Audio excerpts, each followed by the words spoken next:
We start with breaking news this hour, and the U.S.-allied YPG has given the Syrian regime a section of land just west of the city of Manbij.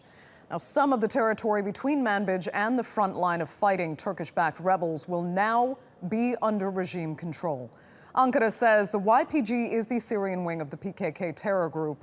The YPG-affiliated Manbij Military Council says the handover was to protect civilians and is part of an agreement with Russia.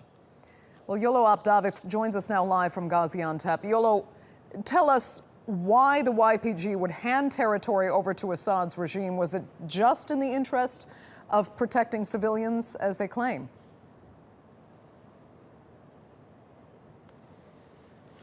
It's a short statement. It doesn't give us an awful lot of information, apart from the fact that some villages to the west of Manbij have been given to the Russians. That's what the YPG insist in their statement. But that, of course, means Assad's regime. It means Syrian regime forces. And it is to act, which they admit, as a buffer zone in between the Turkish forces and the FSA, which have been conducting the battle around Al-Bab for the last few months, and also, of course, the other Arab forces, mainly the predominantly Kurdish troops of the YPG near Manbij. So it is precisely for that buffer zone. And the complicating factor here, of course, is that the YPG and their forces, the SDF, they are backed by the Americans. And so, to avoid any direct conflict, and of course that the Kurdish would probably be worried that the Turkish troops and the FSA would move against them, especially after the victory in Al-Bab, then they've released these villages to have that buffer zone. And that's why they claim that they've been talking to the Russians to try and negotiate that, because this area, for the last 5 years, has been like a shifting sands in terms of who controls what. Okay, and expand on what this might mean in terms of the fight against Daesh, and particularly the roles of U.S. and U.S.-backed and Turkish forces on the ground there.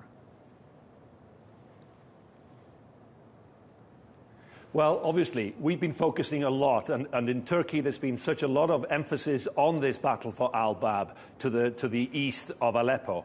But far bigger battles, more than likely, are ahead. And they are, of course, to try and dislodge Daesh from Raqqa, its headquarters in Syria.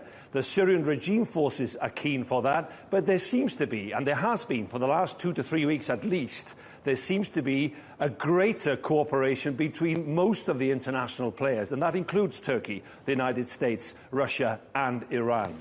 So if that focus then is to try and dislodge Daesh, then how do you do it? Who cooperates with who? And if the Turkish government and President Erdogan has said that they would like to move against Manbij to try and get rid of what they see as a terrorist organized area and a terror group fighting and controlling that border immediately to the south of Turkey, how can he do that if the United States is still supporting and backing the YPG and the SDF? Because according to the Americans, with the previous administration of Barack Obama, this is the best fighting force in trying to get rid of Daesh in the area.